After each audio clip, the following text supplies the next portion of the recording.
E se os livros de história que a gente estudou na escola e até mesmo aquele calendário pendurado na parede de casa estiverem mentindo pra gente por séculos? Olha, é uma premissa pesada, né? Muito pesada.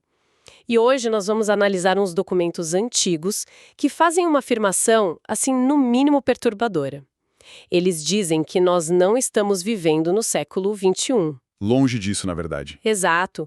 Segundo essas fontes, a humanidade estaria, neste exato momento, batendo na porta do ano 6000. É o tipo de coisa que desestabiliza completamente a nossa percepção de onde a gente está no fluxo da história, sabe? E é bem nessas águas mais profundas e controversas que a gente vai mergulhar hoje. Com certeza. A nossa missão nesse nosso mergulho profundo de hoje é desvendar um sistema ancestral de contagem do tempo. É o chamado calendário bíblico de 364 dias.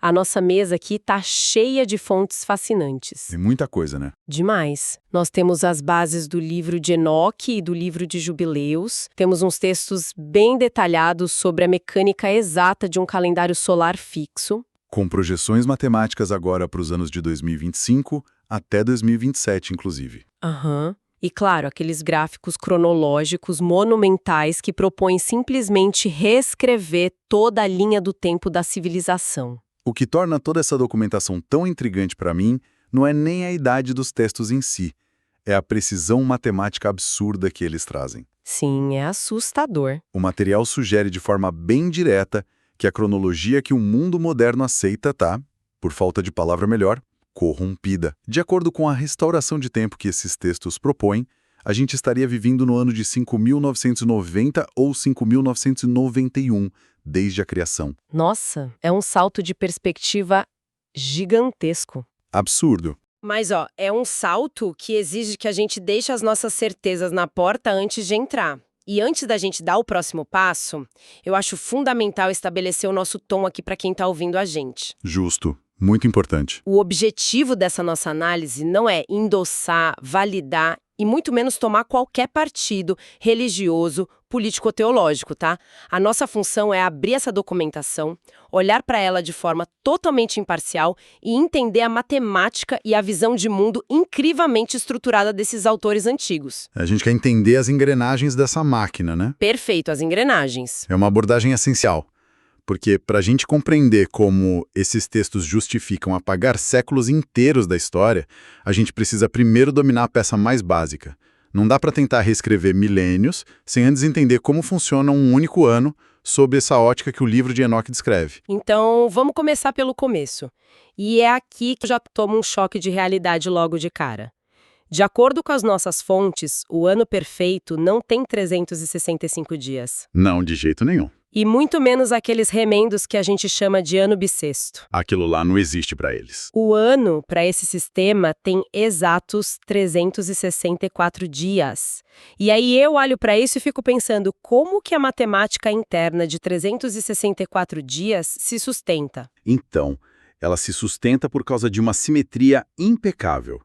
O texto descreve que o ano tem 12 meses de 30 dias cada. Tá, se a gente fizer a conta básica, 12 vezes 30 dá 360 dias. Exato. Só que a natureza exige mais do que isso. Então o sistema deles adiciona 4 dias especiais que funcionam meio que como dobradiça, sabe? São marcadores exatos das 4 estações do ano. Ah, entendi. E então você pega os 360, soma com esses 4 dias de transição, e a gente chega nos exatos 364 dias. Fechou a conta. E o grande trunfo desse número, o motivo dele ser tão especial, é que 364 é perfeitamente divisível por 7. Ah! O que resulta em exatas 52 semanas perfeitas. Sem restos, sem dias quebrados, nada. E aqui entra um detalhe que para mim muda o jogo todo. O ano nunca começa num dia aleatório. Nunca. Porque no nosso calendário gregoriano, o 1º de janeiro pode cair numa segunda, depois numa terça, vai bagunçando tudo. Aham, vira uma loteria, né? Total. Mas, segundo Enoque e Jubileus, o ano começa rigorosamente todos os anos numa quarta-feira. O famoso Yom Revi. Isso.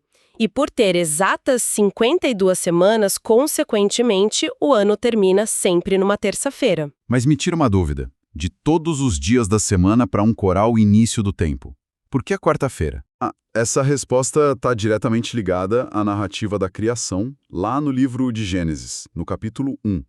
A cosmologia ali descreve que as luminárias celestes, tipo o Sol, a Lua e as estrelas, elas têm a função explícita de governar as estações e os anos. E elas foram criadas exatamente no quarto dia. Nossa, faz todo sentido. Para uma sociedade antiga, que era fortemente agrária e dependia de olhar para o céu para sobreviver, ancorar o ano no dia em que as luzes foram acesas, digamos assim, não era um detalhe bobo.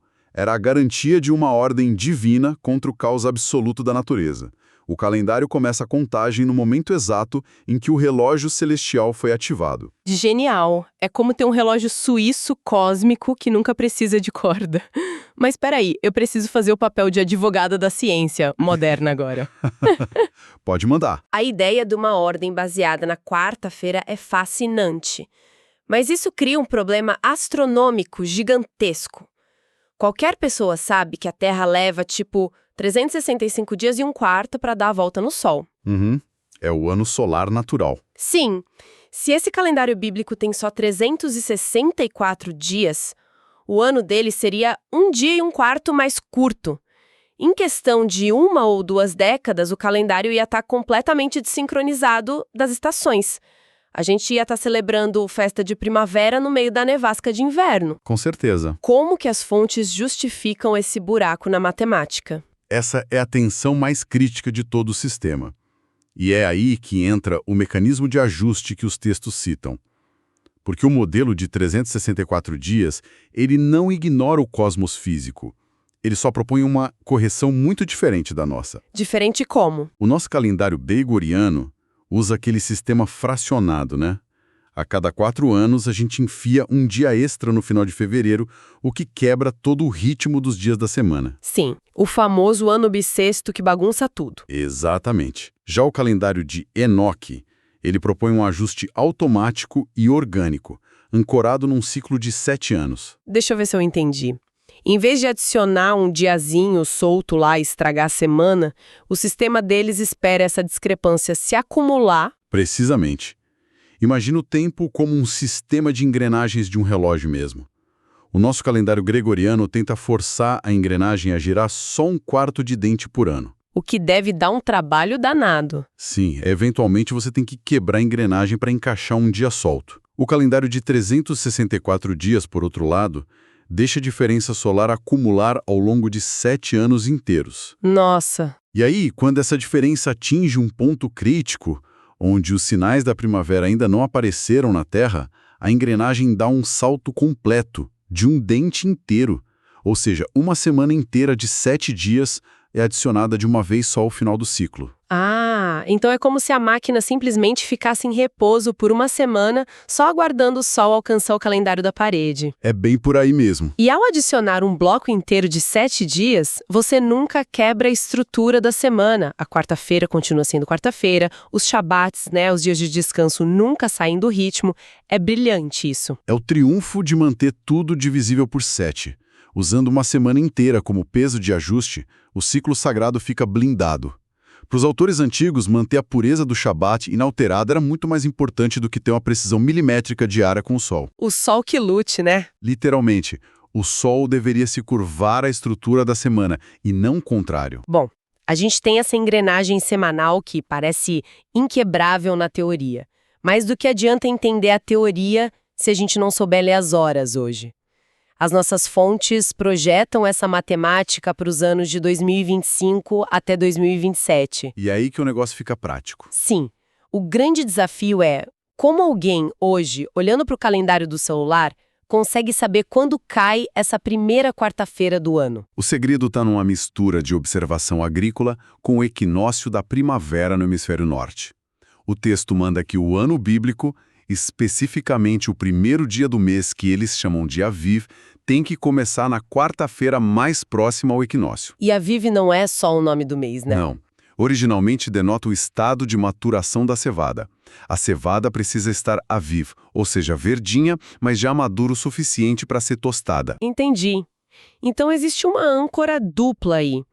Tem o sinal no céu, que é o equinócio, quando o dia e a noite têm a mesma duração, e o sinal na terra, que é a cevada. É algo muito tangível. Super tangível. E aplicando só a regra astronômica da quarta-feira próxima ao equinócio, as fontes até dão exemplos. Vamos pegar o ano de 2025. Vamos lá. Em Israel, o equinócio da primavera cai no dia 20 de março, que vai ser uma quinta-feira. Pela regra, a gente procura a quarta-feira mais próxima. Nesse caso, é o dia anterior.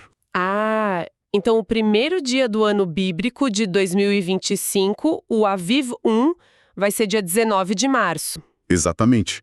E esse ciclo de 364 dias vai girar perfeitamente até terminar numa terça-feira, dia 18 de março de 2026. E a conta segue. Para 2026, o equinócio cai em 20 de março de novo, só que vai ser uma sexta-feira no nosso calendário.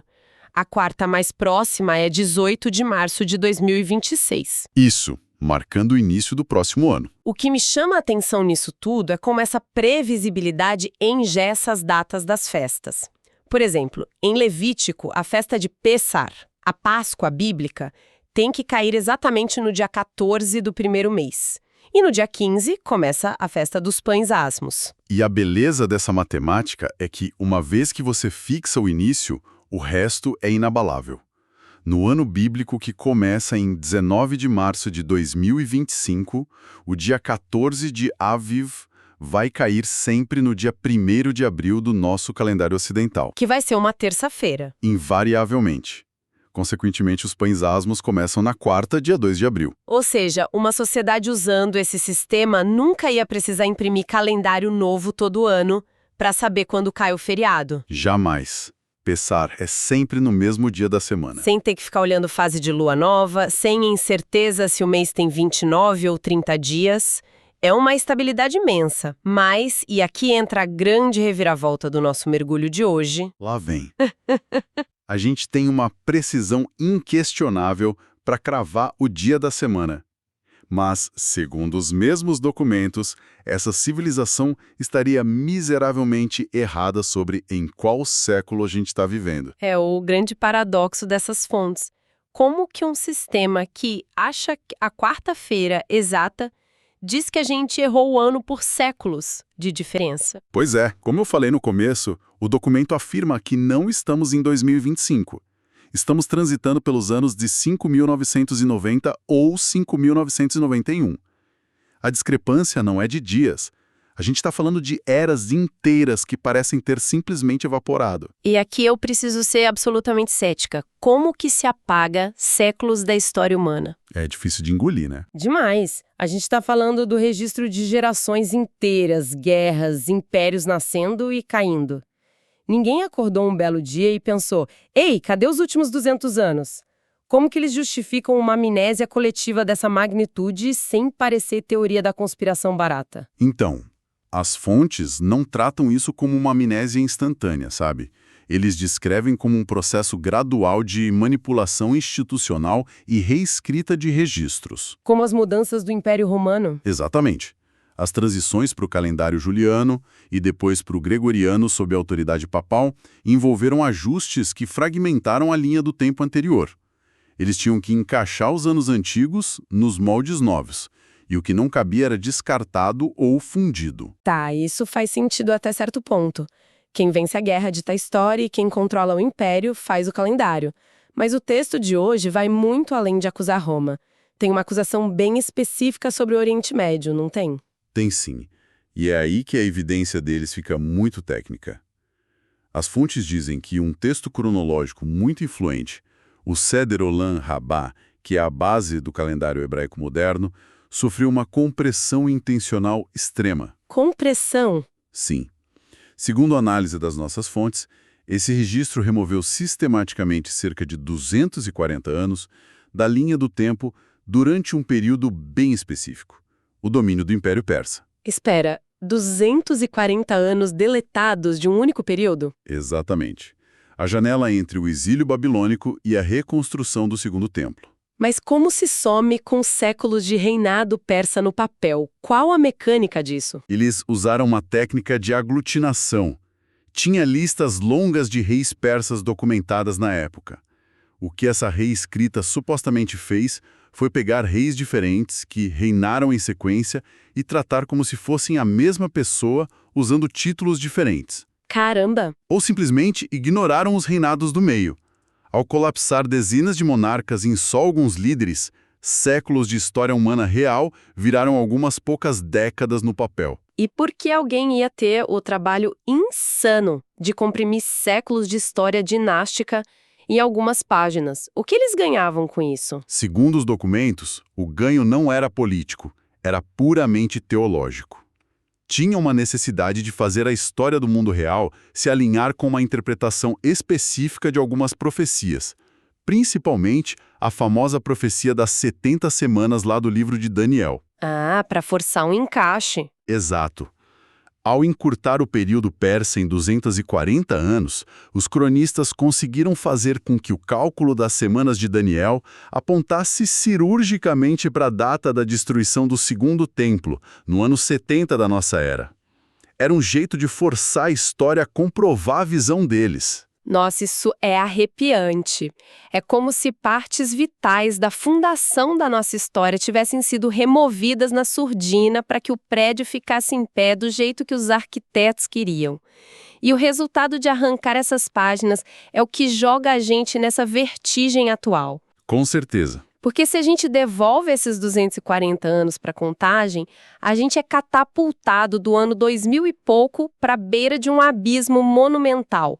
A marca dos 6.000 anos. O famoso ano 6000. E é para responder exatamente onde a gente está agora que os textos apresentam um grande mapa temporal deles, o chamado Plano dos 120 Jubileus. Como que funciona a matemática desse mapa? O plano dos 120 jubileus é a expressão máxima dessa ordem que a gente está discutindo. De acordo com os escritos, um jubileu equivale a um ciclo exato de 50 anos, e o gráfico estrutura toda a existência da humanidade num limite predeterminado de 120 jubileus. Tá, 120 ciclos de 50 anos. Isso. Multiplicando, a gente chega num total de 6.000 anos de história humana. 80 gerações vivendo sob o limite absoluto do sexto milênio, e o jeito que o gráfico organiza isso é impressionante, não é só uma linha reta. Eles dividem em 3 grandes ciclos, quase como atos de uma peça de teatro. São 3 blocos de 40 jubileus cada. 40 vezes 50 dá exatos 2.000 anos por bloco. E a precisão dos marcos proféticos dentro de cada bloco é o que sustenta tudo, né? O ano 1 é o início, marca Adão e a criação. Aí, avançando o primeiro bloco de 2.000 anos, a gente chega em Abraão e nas alianças. Perfeito. Avançando o segundo bloco, a gente chega no epicentro do gráfico, o ano 4000, que aponta historicamente para o período do ministério de Yahueshua e a redenção. E isso entrega pra gente o último ato. Se a gente soma os últimos 2.000 anos a partir da redenção no ano 4000, a gente bate exatamente no muro do ano 6000. E é aí, considerando a reintegração daqueles 240 anos apagados, que as nossas fontes dizem que a gente está agora. Nós não estamos passeando pacificamente pelo século XXI. A humanidade estaria ativamente vivendo a transição turbulenta do quinto para o sexto milênio. Mas a pergunta que não quer calar na cabeça de quem olha para esse gráfico agora é: e depois? O que os autores desses textos achavam que ia acontecer quando o ano 6000 acabasse? O universo simplesmente desliga? Essa é a interpretação moderna clássica, né? Que o fim do ciclo traz a destruição anárquica e pronto. Começa a eternidade do nada. Sim, o famoso fim do mundo. Diária aí. Um estado de transição. Tem sim.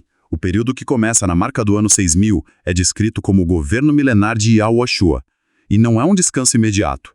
É uma era de reinado ativo para restaurar a ordem original. Uma restauração na prática? Exato.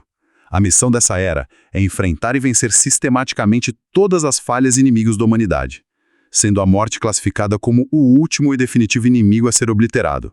A fonte é categórica ao afirmar que é só depois de terminar esse mandato milenar que Yahueshua vai entregar o reino completo de volta para Yahweh, o Pai Supremo. Ah, entendi. Só depois de entregar as chaves, digamos assim, é que acontece a transição verdadeira para o estado perpétuo da eternidade. Olha, isso revela uma coesão interna que é impressionante em todo o sistema que a gente destrinchou. Lembra da máquina dos 364 dias lá no começo? Lembro, claro. Aquele esforço gigante para garantir que a semana de 7 dias nunca fosse corrompida, que as engrenagens não cedessem ao caos solar. Tudo isso reflete perfeitamente essa matemática gigantesca dos blocos inabaláveis de 6.000 anos. O micro espelha o macro com perfeição. É a consolidação de uma visão de mundo inquebrável. O que fica evidente analisando Enoque, Jubileus e esses gráficos é uma mentalidade que rejeita ferozmente o acaso. Não tem nada aleatório. Nada. Desde a posição inviolável da quarta-feira até o desfecho da história mundial, o tempo é uma arquitetura fechada. A manipulação de reis, de imperadores romanos ou ajustes papais no calendário nunca mudaram a realidade do tempo para eles. A manipulação humana só criou uma ilusão de controle. Perfeito, uma ilusão. A engrenagem cósmica original continua girando perfeitamente lá no fundo, esperando o momento da ressincronização total. E isso amarra perfeitamente o valor do nosso bate-papo de hoje. Quem dedicou seu tempo para escutar essa análise até aqui foi exposto a muito mais do que curiosidade matemática de um calendário esotérico. A gente viu uma cosmovisão que diz que o tempo opera por uma ordem imutável, indiferente às canetadas dos historiadores, apressados, sabe? Com certeza. E essa percepção de que tem um ritmo superior operando em silêncio me leva a uma reflexão final que eu quero deixar aqui para o pessoal. Manda ver. A gente baseia uma carga imensa da nossa ansiedade nessa ditadura de calendários falhos e artificiais que foram criados por conveniência política. A gente corre contra o relógio o tempo todo. A gente sofre perdendo prazo, desorientado com um tempo que nós mesmos desenhamos de forma torta. É o mal do século moderno. Mas depois de mergulhar em tudo isso e ver que registros inteiros podem ter sido comprimidos e que a era em que a gente vive pode ser uma gigantesca ilusão temporal, que impacto profundo a gente veria no dia a dia se a gente adotasse coletivamente esse ritmo celestial e simétrico do texto de Enoque? É uma mudança de paradigma completa, né? Sim. Quanta dessa nossa pressa sufocante com a contagem dos dias é simplesmente um sintoma gerado por estarmos, há milênios olhando para o relógio errado na parede. É o tipo de reflexão que transforma não só a percepção sobre a história, mas sobre qual ritmo deve ditar a nossa paz e as nossas prioridades hoje. Exatamente isso. E com essa perspectiva transformadora sobre a ordem do tempo e esses mistérios esquecidos da cronologia humana, a gente conclui a nossa jornada pelo calendário de 364 dias. Continuem questionando a estabilidade dos próprios relógios, explorem o silêncio deixado entre os capítulos da história e a gente se encontra novamente no nosso próximo mergulho profundo. Até a próxima!